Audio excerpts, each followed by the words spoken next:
Hello friends, अस्सलाम वालेकुम and welcome to reality TV. दोस्तों, ये 4 दिसंबर 2011 का दिन था। ईरान में एक जगह है खशमार, यहाँ से एक ड्रोन मिला था।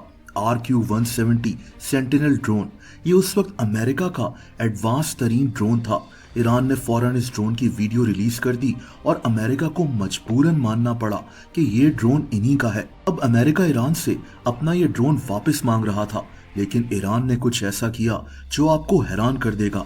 ईरान ने अमेरिका के इस ड्रोन को स्टडी करना शुरू किया, इस पर काम किया और इस जैसे 3 नए ड्रोन्स बना लिए।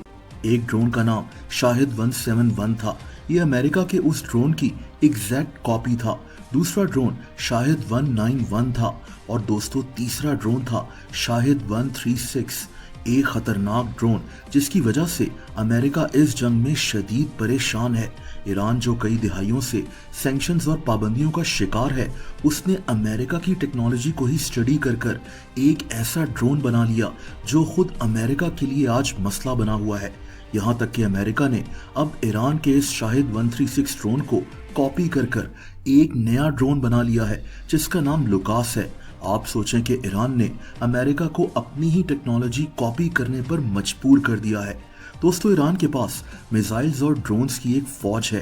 कहते हैं कि ईरान के पास कई किलोमीटर्स लंबे टनल्स मौजूद हैं जिनमें मिसाइल्स भरे हुए हैं।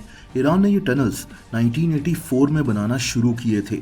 इनको मिसाइल सिटीज भी कहा जाता है। 1985 में ईरान ने चाइना और लीबिया वगैरह से मिसाइल टेक्नोलॉजी डेवलप करने के लिए मदद मांगी थी। 1987 में नॉर्थ कोरिया ने भी ईरान को बैलिस्टिक मिसाइल्स बेचे थे। यानी ईरान इस जंग की तैयारी पहले से ही कर बैठा हुआ था। अमेरिका अब इन मिसाइल टनल्स को टारगेट करने की कोशिश कर रहा है। अमेरिका शायद इनमें से कई टनल्स की लोकेशंस भी जानता है, लेकिन पहाड़ों के बीच में बने इन टनल्स को अटैक करना उतना आसान नहीं है जितना लगता है। ईरान ऑटोमेटेड सिस्टम्स यूज करता है जिसके जरिए इन मिसाइल्स को कभी भी मूव किया जा सकता है और इसका पता भी नहीं चलता। ईरान के पास अब ऐसे कितने टनल सिटीज मौजूद हैं, ये भी एक सरप्राइज है। यहाँ एक बात बहुत अहम है, इन ड्रोन्स और मिसाइल्स की कॉस्ट। ईरान ये ड्रोन्स और मिसाइल्स बहुत कम कीमत में बनाता है, जैसा कि ज़्यादा से ज़्यादा $30,000 में। ईरान के मिसाइल्स जिनसे ये अटैक करता है वो 1 लाख से 5 लाख डॉलर्स में तैयार हो जाते हैं। लेकिन अगर आप अमेरिका से इसका कंपैरिजन करें तो अमेरिका इन मिसाइल्स को रोकने के लिए जो मिसाइल्स बनाता है वो 10 लाख से 1.5 करोड़ डॉलर्स में तैयार होते हैं।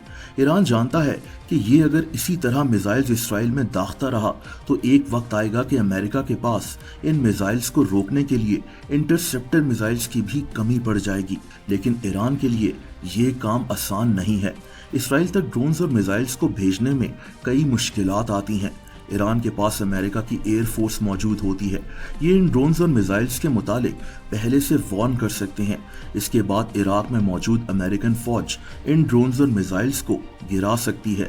अगर ये यहाँ से भी निकल गए तो इसराइल के साथ सीरिया और जॉर्डन तक ये ड्रोन्स और मिसाइल्स पहुँचने तक इसराइल इनको इंटरसेप्ट कर सकता है। यानी ईरान के लिए इसराइल तक ड्रोन्स और मिसाइल्स भेजना आसान नहीं है। लेकिन ईरान मिसाइल्स की बारिश कर रहा है। जैसा कि मैंने बताया कि इनके पास मिसाइल्स की एक पूरी फौज है जो इन्होंने कई किलोमीटर्स लंबे टनल्स में छुपाई हुई है। ऐसे बेशुमार टनल्स ईरान के पास मौजूद होंगे।